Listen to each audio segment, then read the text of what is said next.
witnessing is a horrific torture that involves forcing a rubber tire filled with gasoline around a victim's chest and arms, and then setting it on fire. The victim may take up to 20 minutes to die, suffering severe burns in the process. In South Africa, Nigeria, and India, necklacing was a common sentence carried out by angry mobs to punish suspected thieves and rapists in the 1970s and 80s. Brazilian drug lords are also known to have necklaced their enemies, most notoriously the journalist Tim Lopez in 2002. After he was kidnapped by local drug dealers, his hands, arms, and legs were severed with a sword while still alive. They then stuffed his body in gasoline-filled tires and set it on fire. The bone-snapping, ligament-tearing torture device known as the rack was one of medieval Europe's favorite interrogation platforms. Essentially, it is a table that has two rollers on either side. The victim's ankles are fastened to one roller and the wrists are chained to the other. A handle and ratchet mechanism attached to one of the rollers is used to gradually increase the tension on the chains, inducing excruciating pain. Over time, the sufferer's joints are dislocated and eventually separated. One horrifying aspect of this torture is hearing the loud popping noises made by snapping cartilage, ligaments, or bones. Muscles are stretched to the point that they lose the ability to contract, rendering them useless. Rats will do anything to escape an uncomfortable situation, and torturers use this knowledge to their advantage in their sick experiments. A pottery bowl filled with rats are placed open side down on the naked body of a prisoner. Red-hot charcoals are then piled on top of the bowl, effectively heating up the pot and making it unbearable for the rats. The rats' only way out is to gnaw into the very bowels of the victim in an attempt to escape the heat. In one documented occasion, during the Dutch revolt in the 16th century, a prisoner of war endured this torture. After the rats ate through his flesh and scratched at his intestines, the hot coals were then inserted into his stomach, scalding his internal organs. The head crusher is a device that clamps down on the victim's head, smashing it between a metal plate and a rounded iron cap. As the executioner gradually twists the handle, the victim's skull is slowly crushed. Bone fragments from the skull can puncture the brain, causing spontaneous muscle spasms and, of course, brain hemorrhaging. If the person inflicting the pain wants to torment the prisoner even further, he could strike the metal cap with an iron rod, sending echoing pain throughout the person's body. In most cases, the victim is killed, but not before the jaw had been crushed and their eyes had popped from their sockets.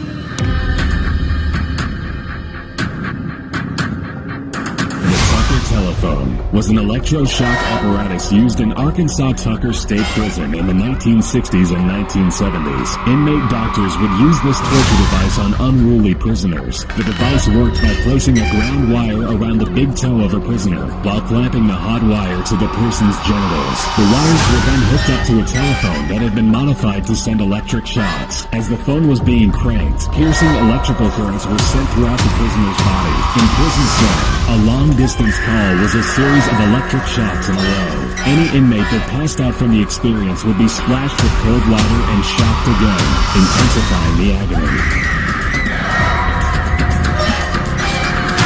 Similar to the rack, the German chair is a form of torture often used by the Syrian government against the rebels. When a detainee is captured, they are placed in a metal chair. Their legs and arms are secured to the seat, while the back of the chair is pulled back and down toward the ground. This causes severe stress on the spine, neck, and other limbs, often causing permanent damage. One man who managed to escape the Syrian torture cell claimed that they stripped him naked and hung him upside down in the chair for 8 to 12 hours a day for 4 days. He says the pain was so excruciating that he begged his captors to kill him. He still has uncontrollable twitching as a result of the torture.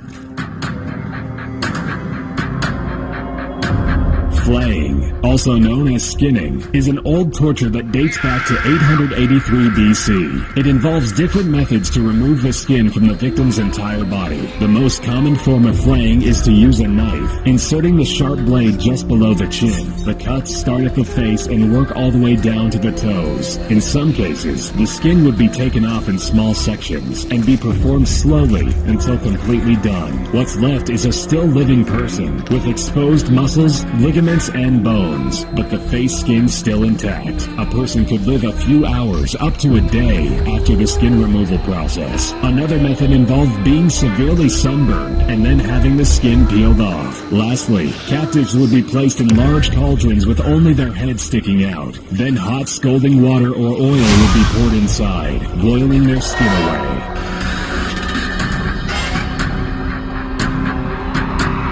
Impalement was and is one of the most gruesome ways of dying imaginable. The arms and legs are strapped to the ground by pegs, rendering the person immobile. A large oiled wooden stake is gradually forced into the body, usually into the anus. They made sure that the stake wasn't too sharp, or the victim might die too rapidly from shock. There were many instances where victims were impaled through other body orifices, or through the abdomen or chest. Infants were sometimes impaled on the stake, forced through their mother's chests. When the pole was then raised upright, the victim was left to slide down the pole with their own weight. It could take the victim up to 3 days to slowly die. This method of torture dates back to 1772 BC, but was made famous by 15th century Romanian Vlad the Impaler. Bram Stoker's 1897 novel Dracula was inspired by Vlad's name and reputation. Recorded instances of impalement are as recent as 1919, during the Armenian genocides. The brazen bowl was an ancient Greek torture device that also doubled as a demented musical instrument. Naked victims were placed inside of a large hollow brass bull statue. In most cases, the prisoner's tongue is cut out with sharp metal shears before being shoved into the empty bovine statue. The torturers would then light fires underneath the bowl and burn the person inside alive, raising the heat gradually. The screams of the bull's occupant couldn't be heard because the thick metal casting acted as a sound barrier. The only opening was through the bowl's mouth that let out smoke from the person cooking inside. A series of brass tubes were located toward the front of the bowl that would resonate the sound of the muffled screams of the tongueless victim. Depending on the intensity of the heat applied under the statue, the prisoner could survive anywhere from 10 minutes to several hours. The Judas Cradle was a pyramid-shaped seat that a prisoner would be forced to sit on. The victim would be raised over top of the structure with the aid of ropes and a harness. As the person is lowered down, the top of the pyramid would be lined up to enter the anus or the vagina and cause unimaginable pain and discomfort. The feet would be bound together so that if one leg moved, the other one would too, enacting more pain. Torturers would prolong the interrogations by raising the victim off of the seat overnight and then continuing the torture the next morning. If the victim didn't die from shock, exhaustion, or impalement, they could have died from infection, as the Judas Cradle was rarely clean between tortures.